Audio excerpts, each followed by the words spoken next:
Like Joan Jett, I love rock and roll. But there are a lot of other musical genres that have deeply affected me in ways beyond my listening habits. Take, for instance, my sense of style. So pull up your socks and join me on the mod bandwagon.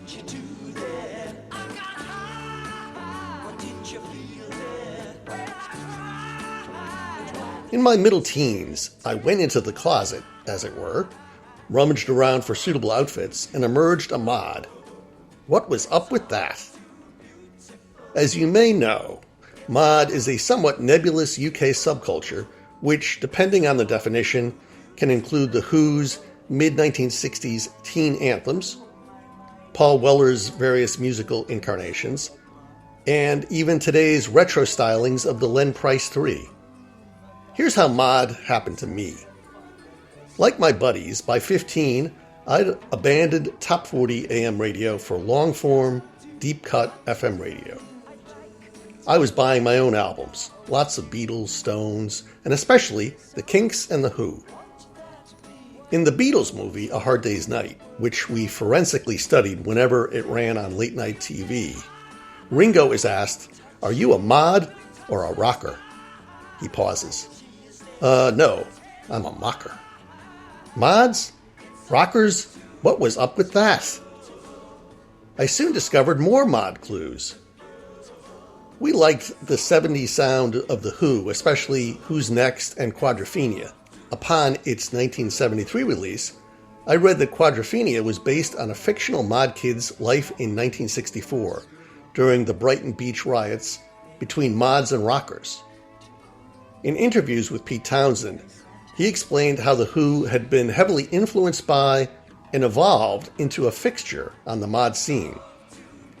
Since I really dug that early period Who, I became intrigued with this era and investigated its history. Here's what I learned. Late 1950s British jazz fans who idolized not only the music of Miles Davis and Charlie Parker, but also their sharp Italian-tailored suits and cool stage personas, were christened modernists. Through the early 60s, they kept their sartorial fixation but broadened their music affiliation, first to electric blues and R&B, then to the sounds of Motown, Stax, and Jamaican ska, and finally the beat bands exploding in the Beatles' wake. These were the mods I was looking for. I discovered mods dressed with stunning precision from head to toe. They existed for clothes, music, and kicks. They listened to the best music, danced the best dances, and helped transform early and mid-1960s British culture. Tailored suits and shirts with details imperceptible to the clueless. For casual wear, straight-leg Levi's, brogues or loafers with red socks. Fred Perry polo shirts, Ben Sherman button-downs and tartan checks or paisley, topped off with a Harrington jacket or velvet-collared Crombie overcoat. Customized Vespa scooters were de rigueur. The look was neat, functional, and compelling, just like the music. Let's talk about the music, starting with The Who. Their debut album, My Generation, mixed R&B covers with Townsend's classic originals, like the title track. The result was an aggressive upfront take on what the band dubbed maximum R&B.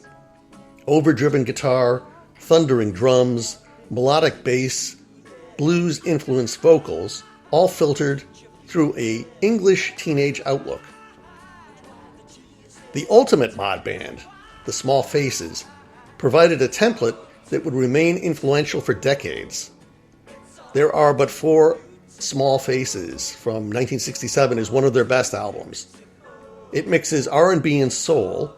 Steve Marriott was one of rock's finest blue-eyed soul singers, with raw, proto-heavy rock, accentuated with Hammond organ and electric piano.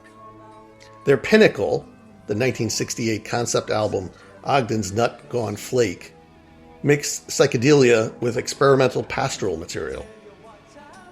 The Action were a lesser-known 1960s British outfit that released a string of classic mod singles. They never released an official album. but the Rolled Gold demo LP is a great example of the mid to late 1960s mod sound, with R&B and soul influences merging with psychedelic and folk sounds. With the rise of hippiedom and prog, mod's influence went underground before roaring back in the late 1970s. The revival was triggered nearly single-handedly by Paul Weller's group The Jam. They distinguished themselves from their punk and new wave contemporaries via Weller's superior songwriting and their retro look. Through a series of classic albums, The Jam effectively reworked the mod template. Their third LP, All Mod Cons, is a confident synthesis of the mod songwriting tradition with a fresh update of social insights and energy. The studio albums that followed, Setting Suns, Sound Effects, and The Gift, were full of chart toppers. By the late 1970s, the mod revival was buttressed by the rise of ska, headed by the two-tone bands. These outfits melded ska, rocksteady, and reggae with elements of punk and new wave. Leading bands like The Specials, The Selector, The Beat, and Madness all delivered solid LPs full of mod favorite sounds.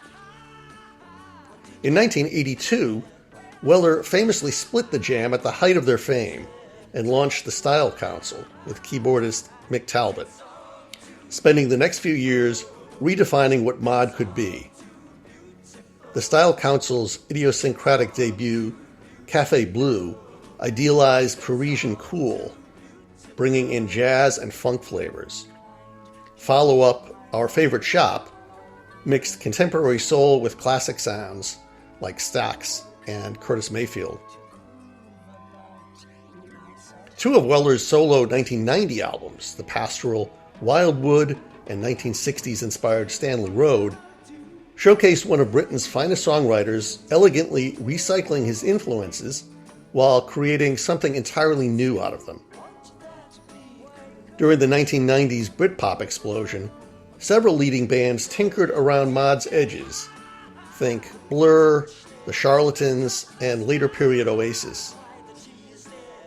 Other bands created a hybrid sound of soul, funk, pop, and jazz that appealed to the mod crowd's increasingly diverse musical tastes.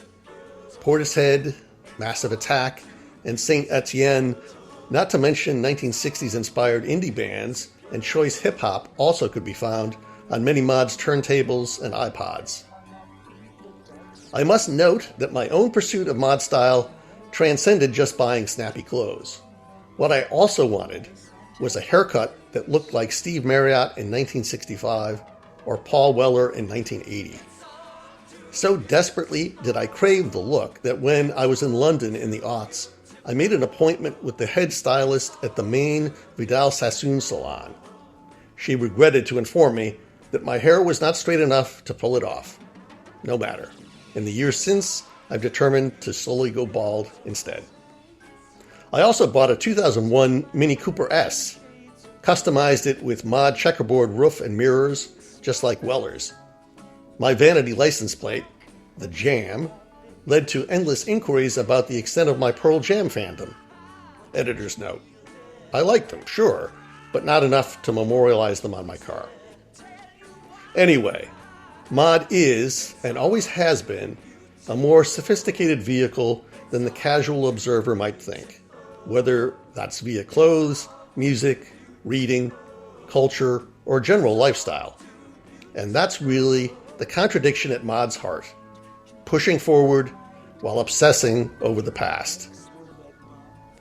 Here are some great albums illustrating the breadth of mod's reach. A quick one by The Who. The Who branches out while maintaining their R&B influences. The album contains classic mid-60s power pop, especially So Sad About Us, bizarre instrumentals, blues and surf rock, and comedy songs. The title track, Townsend's first foray into concept rock, attempts to fit most of what The Who has already achieved into 9 minutes. There are but 4 small faces by the Small Faces. A great collection of sunny psychedelia, R&B, and organ-soaked mini rock epics. Tin Soldier, with additional vocals from soul singer P.P. Arnold, may be the quintessential mod track. The final half of I Feel Much Better foreshadows what would become a signature 1970s hard rock sound. Rolled Gold by The Action. The London band never released an album in their lifetime. This release is a demo for an album that was never made and a classic of semi-psychedelic mod beat music, full of pretty melodies, classic 1960s chord progressions, and sparkling harmonies. The Specials by The Specials. Arguably the most significant one-band release of the two-tone era, The Specials' self-titled debut was like a masterclass in ska revivalism. Stylistically, it ranged from punk-tinged rave-ups like Nightclub and Too Much Too Young to darker, more introspective reggae fare like Blank Expression and The Magnificent Ghost Town. Everything delivered with the mix of quiet anger and sardonic wit that would become The Specials' lyrical hallmark. Sound Effects by The Jam. A stripped-back affair compared to the previous Setting Suns.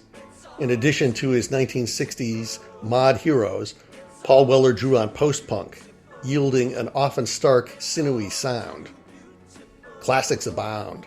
Sensitive love song Monday, The Beatles on Speed, But I'm Different Now, and an emphatic Kinks-like sketch, Man in the Corner Shop, the exuberant Boy About Town, and one of Weller's finest, That's Entertainment.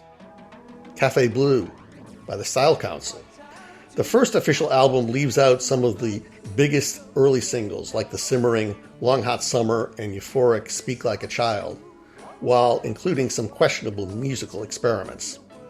Despite this, it's an exceptional debut with a clutch of beautiful songs covering jazz, electro-funk, and pop. Even a rap track, Stanley Road by Paul Weller. Unashamedly retro, it connects The Who, The Small Faces, and Southern Soul with 1970s hippie folk rock. The searing guitar solo on Changing Man is a confident, assured statement of musical intent. Kentish Longtails by the Len Price 3. From 2017. Yes, mod's still around. This may be the LP3's defining album, an out-of-step masterpiece that could have been a UK top 10 smash in 1966 or 1978. One of the last great power pop trios delivers tart observations regarding trendy bands, social climbers, liars, and screen zombies, as well as heartfelt nostalgia for days gone by.